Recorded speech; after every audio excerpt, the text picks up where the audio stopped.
बिस्मिल्लाहिर्रहमानिर्रहीम, अस्सलाम वालेकुम एंड गुड इवनिंग। मैं हूं समर अब्बास, आप मेरा यूट्यूब चैनल देख रहे हैं। आज हम बात करेंगे उमर अयूब को सरगोदा की इंसदाद दहशतगर्दी अदालत में दाखिल नहीं होने दिया गया, और जब वो अदालत में दाखिल नहीं होते उसके बाद उनके खिलाफ जमानत उनकी खारिज कर दी जाती है। अदालत को बताया जाता है भाई बंदा बाहर आया हुआ है, उसे पुलिस अंदर नहीं आने दे रही। इस पर काफ़ी एक बड़ा इशू बना हुआ है। आज इस पर बात करेंगे। शाह महमूद कुरैशी बरी हो चुके हैं साइफर केस में, लेकिन बाहर उनको नहीं लाया जा रहा। आज 8 केसेस के बारे से 8 मुकदमात में 2 दिन के जिस्मानी रिमांड में उनकी तोसी कर दी गई है। अच्छा, आज इलेक्शन कमीशन ऑफ पाकिस्तान ने एक बड़ी बारीक किस्म की वारदात डाली है। खामोशी से बड़ी तरीके से इलेक्शन कमीशन ने एक वारदात डाली है।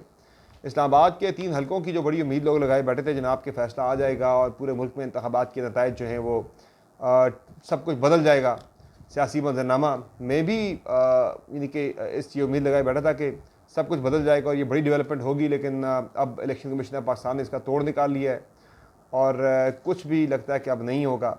और गवर्नमेंट ने, इलेक्शन कमीशन ने मिलकर एक बड़ा जो है वो खौफनाक प्लान बनाया हुआ है इस हवाले से।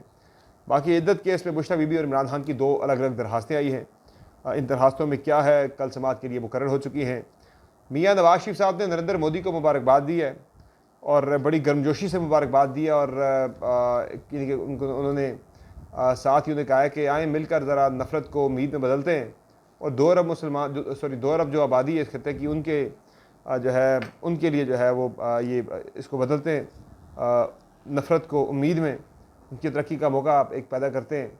तो मियाँ साहब जो है वो नरेंद्र मोदी के बारे से बड़ी गर्मजोशी आज नज़र आई है। उनके प्यार के पैगाम के अंदर कुछ अहम चीज़ें जो है वो मिसिंग थी, वो मैं इस पर बात भी करूँगा। फिर कुछ मुआशी बड़े फैसले हो रहे हैं। शरह सूद जो है वो आज उसमें कमी आई है, बहुत ज़्यादा कमी तो नहीं लेकिन कमी किसी हद तक आई है।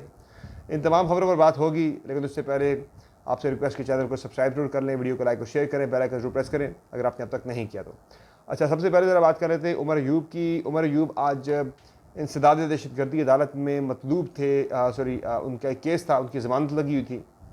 ये मियाँ वाली वगैरह की साइड पे उन पर जो है वो 9 मई का केस था, एक हमले करवाने का, अटैक करने का। तो उमर अयूब जो है ये आज पहुँचे सरगोदा की इंसदाद दहशतगर्दी अदालत में पेशी के लिए। पुलिस ने उमर अयूब को अंदर जाने नहीं दिया गया। काफ़ी देर वो इंतज़ार करते रहे, बाहर इंतज़ार करते रहे, पुलिस ने अंदर दाखिल नहीं होने दिया। अल्टीमेटली ये वह जनाब कि जब उमर अयूब अदालत के अंदर नहीं जा सके तो जज साहब को पता होना चाहिए था कि बंदा बाहर आया खड़ा, पुलिस उसे अंदर दाखिल नहीं होने दे रही, लेकिन जज साहब ने भी खामोशी से उमर अयूब की जो दरख्वास्त ज़मानत थी वो उनकी मुस्तरद कर दी, उनकी ज़मानत खारिज कर दी है कि बंदा पेश नहीं हुआ अदम पेशी पर। यह कितना बड़ा संगीन मजाक है, कितना बड़ा मजाक है जनाब कि एक बंदा इस्लामाबाद से ऑल द वे सरगोदा जाता है और उसे अदालत में एंटर नहीं होने दिया जाता। अब जज साहब बिल्कुल अंधेरे में नहीं थे। जज साहब को उमर अयूब के वकील ने आगाह किया कि जी मेरा क्लाइंट अब बाहर आया खड़ा है, उसे पुलिस अदालत के अंदर दाखिल नहीं होने दे रही। तो जज साहब ने भी जो है इन चीज़ों को कंसिडर किए बगैर ही उमर अयूब की दरख्वास्त ज़मानत जो है वो मुस्तरद कर दी, उनकी ज़मानत जो है वो खारिज कर दी। तो इस पे तरीके साथ ने पार्लियामेंट के अंदर भी एहतजाज किया और उमर अयूब तो कह रहे हैं कि शहबाज शरीफ के कहने पर ये सब कुछ हुआ है, वज़ीर-ए-आज़म के कहने पर है। ये तो एक सियासी बयान होता है, लेकिन इतना मैं ज़रूर कहूँगा कि ये पाकिस्तान की जो अदालतों के बारे से तनकीद होती है ना कि हमारी अदालतें 135-36वें नंबर पर क्यों हैं, ये वजह है, ये वो वजूहत है जो आप पिछले साल 1.5 साल में पाकिस्तान के अंदर होता देख रहे हैं कि अपनी आंखों से सब कुछ होता देख कर, इसी मुल्क के अंदर ये जज ना कोई बाहर से तो नहीं आए, कोई अमेरिका से तो नहीं आए, यहीं पे रहते हैं, उन्हें सब पता है क्या हो रहा है, लेकिन वो उस पर खामोशी रखे हुए हैं। वो जो इमरान खान ने चीफ जस्टिस पाकिस्तान को ख़त लिखा था, उस ख़त में बड़ा इंपॉर्टेंट जुमला था, बड़ा अहम जुमला था। एल्बर्ट आइंस्टाइन को गालिबन कोट किया गया था कि जी ये दुनिया एक ख़तरनाक जगह है, लेकिन उन लोगों की वजह से नहीं जो बुरे लोग हैं, जो बुराइयाँ करते हैं, जो बुरा करते हैं, जो गलत करते हैं, बल्कि उन लोगों की वजह से ख़तरनाक है कि जो बुराई को रोक सकते हैं मगर नहीं रोकते, ताकत रखने के बावजूद नहीं रोकते। अब जज साहब सरगोदा की अदालत के जो हैं उन्हें नज़र आ रहा है, उन्हें बता भी दिया गया कि बंदा बाहर आया खड़ा है, उसे पुलिस अंदर दाखिल नहीं होने दे रही। वो पुलिस को एक जारी कर सकते थे, यार उमर अयूब बाहर आए, उन्हें आप अंदर आने दें, मेरी अदालत में पेश होने दें। जज साहब ने उल्टा उनकी ज़मानत खारिज कर दी। ये हमारे जुडिशल सिस्टम है पाकिस्तान की तरह एक मजाक बन गया सारा सिस्टम। सिर्फ मैं जुडिशरी की बात नहीं कर, ओवरऑल के एक मजाक बन चुका हुआ है। शाह महमूद कुरैशी रिहा हो गए साइफर केस के अंदर और उनको जो है वो पहले 9 मुकदमात में पकड़ लिया गया, फिर 8 मजीद मुकदमात में उनकी गिरफ्तारी डल गई है। 2 दिन के जिस्मानी रिमांड में मजीद तोसी कर दी गई है अदालत की तरफ से, इंसदाद दहशतगर्दी अदालत लाहौर की तरफ से। ये भी एक मैं से कहूँगा इट्स अ फार्स। एक बंदा जिसकी रिहाई बनती है उसे सिर्फ रिहाई से रोकने के लिए नए नए मुकदमात कायम करके जो है वो ये सारे गेम डाली जा रही है। उसमें सबसे अहम बात, इसमें भी एक मजाक है, मजाक क्या है इसमें जनाब कि जी पुलिस कह रही है हमने शाह महमूद कुरैशी से उनका फ़ोन रिकवर करना है। शाह महमूद कुरैशी जब से साइफर केस में गिरफ्तार हुए, फ़ोन उनका पुलिस के पास ही है। ये वकील ने आज बताया भी अदालत को कि शाह महमूद कुरैशी का जो फ़ोन है वो जब से गिरफ्तार हुए साइफर केस में, वो पुलिस की कस्टडी में है फ़ोन उनका। लेकिन फिर भी अदालत ने पुलिस को टाइम दे दिया कि आप शाह महमूद कुरैशी का फ़ोन रिकवर करें अगली समात तक। क्या बात है जनाब। बाकी इलेक्शन कमीशन ऑफ पाकिस्तान की, नहीं कि इलेक्शन कमीशन ऑफ पाकिस्तान की बात करूँ तो इलेक्शन कमीशन जिसने इलेक्शन को प्रोटेक्ट करना था, अवामी मैंडेट को प्रोटेक्ट करना था, वो इलेक्शन कमीशन ही जहाँ पे जो है वो एक से कहते हैं ना कि मिल जाना चौरानेदार, एक वो मशहूर एक कहावत है। मैं वो पूरी कहावत नहीं बोलूँगा चूँकि मेरा एक डिसेंट प्लेटफॉर्म है तो मैं वो पूरे जुमले नहीं बोलूँगा, लेकिन इलेक्शन कमीशन ने एक बड़ी बारीक वारदात डाली है।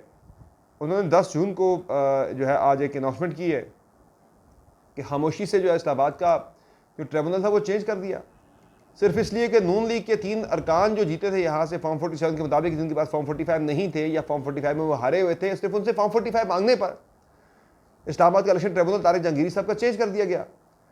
और चूंकि तारिक जहांगीरी साहब ने सिर्फ नून लीग के अरकान नहीं बल्कि इलेक्शन कमीशन से भी जवाब मांग रखा था इलेक्शन के नताइज की कंपाइलेशन के बारे से इस्लामाबाद की 3 सीटों के, बजाय से इलेक्शन कमीशन वो जवाब जमा करवाता, नून लीग के अरकान से फॉर्म 45 मांगे गए थे, वो फॉर्म 45 जमा करवाते, उल्टा जज से एक्सप्लेनेशन करके जज से जवाब मांग लिया गया, जज से तफसीलात मांग ली गई। अल्टीमेटली ये हुआ जनाब कि अब 7 तारीख को 7 जून को जज को तब्दील भी कर दिया गया है। उस जज की जगह पे जो नया जज आया किसी को पता भी नहीं है। एक नया नोटिफिकेशन 7 को जारी हो चुका है नए जज के हवाले से, नए जज को ये मामला शिफ्ट करने के, मुंतकिल करने के हवाले से। नया जज कौन है किसी को कुछ पता ही नहीं है। अब पता नहीं ये जो इलेक्शन एक्ट में तरमीम की गई है उसमें कोई रिटायर्ड जज को लगा दिया गया है या कोई हाजिर सर्विस जज है, बट ये this is mockery of the system. ये बहुत बड़ा मजाक हो रहा है पाकिस्तान के अंदर डेमोक्रेटिक सिस्टम के साथ। मैं कोई वकील नहीं हूँ तरीके साहब के 3 जो जीतने वाले लोग हैं, मैं सिर्फ हक और सच की बात कर रहा हूँ, इंसाफ की बात कर रहा हूँ। मेरी अपनी ज़ाती मालूमात में, मेरी अपनी ज़ाती दानिश में मैं जो रिकॉर्ड देखा, जो शवाहिद मेरे पास मौजूद भी हैं, ख़ुद भी मेरी अपनी पोजीशन में है, उनके मुताबिक इस्लामाबाद की 3 सीटों से पाकिस्तान तहरीक इंसाफ के अरकान जीते हुए थे, लेकिन उन्हें फॉर्म 47 में हरा दिया गया। जितने मार्जिन से वो जीते थे उससे ज़्यादा मार्जिन से उन्हें हरा दिया गया। तो ये सिस्टम ऐसे नहीं चला करते, डेमोक्रेसीज ऐसे नहीं चला करती, ऐसे डेमोक्रेसीज बर्बाद होती हैं। बाकी इद्दत केस में इमरान खान और बुशरा बीबी ने 2 अलग अलग दरखास्तें दायर कर रखी हैं, और इमरान खान और बुशरा बीबी की जो 2 अलग दरखास्तें हैं उसमें जनाब उन पर समाअत कल होने जा रही है। जस्टिस मियां गुल हसन और औरंगज़ेब जो हैं वो दोनों दरखास्तों पर रजिस्ट्रार ऑफिस के एतराज़ात के साथ समाअत करेंगे। बैरिस्टर सलमान सफ्तर, सलमान अकरम राजा, खालिद यूसुफ एडवोकेट के जरिए दायर दरखास्तों पर बुशरा बीबी ने इस्तदा कर रखी है कि सेशन कोर्ट में ज़ेर इल्तवा सज़ा मुअत्तली की दरखास्त पर हाई कोर्ट फैसला करें। अच्छा, हाई कोर्ट फैसला कर नहीं सकती है, बाईपास नहीं कर सकते फोरम को। जब आपने ऑलरेडी सज़ा मुअत्तली की बल्कि केस के फैसले के ख़िलाफ़ जो है वो आपने सेशन कोर्ट में आपने एक दरखास्त डाल रखी है, तो सेशन कोर्ट में मामला ऑलरेडी मौजूद, आपने हाई कोर्ट में दरखास्त डाल दी है कि मेरी सज़ा हाई कोर्ट मुअत्तल करे, सेशन जज में बेशक मेरा मामला चलता रहे। तो ऐसा होता नहीं है अमूमन अदालती प्रैक्टिस के अंदर, लेकिन अब नीचे वाली अदालत है उसने भी तो जनाब उठा के 25 जून की तारीख डाल दी है, तकरीबन 21 दिन की आगे तारीख डाल दी। ये कहते हुए जनाब कि PTI के लोग पेश ही नहीं हुए, ना गवर्नमेंट की तरफ से कोई पेश हुआ, सॉरी खैबर मंदका की तरफ से कोई पेश हुआ। मैंने इससे पूछा तहरीक साहब के वकला साहब क्यों नहीं पेश हुए थे, उन्होंने कहा कि हमें पता ही नहीं है, ना हमें नोटिस हुआ था, हमें किसी ने इन्फॉर्म किया कि जनाब कल केस की समाअत है, हमें पता ही नहीं चला। और जज साहब ने अदम पेशी पर 25 जून की तारीख डाल दी उठाकर। और इमरान खान ने इस्तदा कर रखी है कि केस वापस भेजकर सेशन जज शाहरुख अर्जुमन को महफूज फैसला सुनाने का हुक्म दिया जाए। यानी कि जो नून लीग का एतराज़ है जो खैबर मंदका वगैरह का जज पे, उस एतराज़ को ख़त्म करते हुए कि वो एतराज़ का कोई ऐसी वजह थी नहीं, सिर्फ सज़ा होता हुआ देख कर, यानी कि सज़ा ख़त्म होती हुई देख कर खैबर मंदका ने जज पे अदम एतमाद किया। और खान साहब ने दरख्वास्त ये किया कि यानी बुशरा बीबी की दरख्वास्त है कि सज़ा मुअत्तल की जाए, सेशन कोर्ट से पहले हाई कोर्ट ही कर दे। खान साहब की सज़ा यह है कि शाहरुख अर्जुमान साहब को ही केस जो है वापस भेज कर उन्हें सज़ा जो उन्होंने फ़ैसला महफूज किया था वो फ़ैसला सुनाने का हुक्म दिया जाए, या फिर हाई कोर्ट खुद इद्दत केस की अपील सुनकर फैसला करे। ये इस्तदा जो है वो इमरान खान की तरफ से की गई है। कल समाअत है इस पर, देखते हैं ये केस लगते हैं या नहीं लगते।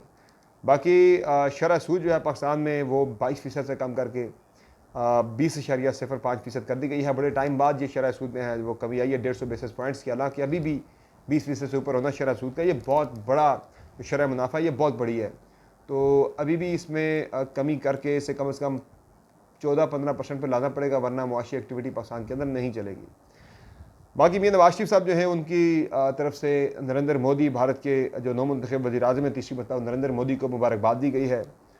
और एक बड़ा अहम जुमला मियां साहब ने कहा है। मियां साहब कहते हैं कि मोदी की तीसरी बार कामयाबी भारतीय अवाम के एतमाद का इजहार है। जब हम कह रहे हैं पूरे पाकिस्तान के अंदर रियासत का बयानिया है कि मोदी हेरा फेरी करके जीता है, अरुण केजरीवाल को अंदर डाल दिया, कुछ कांग्रेस के लोगों को अंदर डाला गया, राहुल गांधी को जो है प्रोसिक्यूट किया गया, सब कुछ होने के बाद भी चूँकि शहबाज साहब को पाकिस्तान के अंदर ही सब कुछ नॉर्मल लग रहा है, तो उन्हें भारत के अंदर भी सब कुछ नॉर्मल लग रहा है। तो वो कह रहे हैं जनाब कि नरेंद्र मोदी की तीसरी मरतबा कामयाबी भारतीय अवाम के एतमाद का इजहार आ रहा है कि पाकिस्तान की स्टेट पॉलिसी है जनाब कि नरेंद्र मोदी ठीक तरह से इलेक्शन नहीं जीता। बहरहाल जीता या नहीं जीता तो उन्होंने एक तो मुबारकबाद दी और उसे अवाम के एतमाद का इजहार कहा है। साथ ही साथ मियां साहब ने कहा है कि आए नफ़रत को उम्मीद में बदल कर 2 अरब इंसानों की तरक्की का मौका बनाएं। और अब वो नरेंद्र मोदी को दावत दे रहे कि आए मिलकर ये नफ़रत को उम्मीद में पैदा करते हैं और इस खिते को खुशहाल बनाते हैं।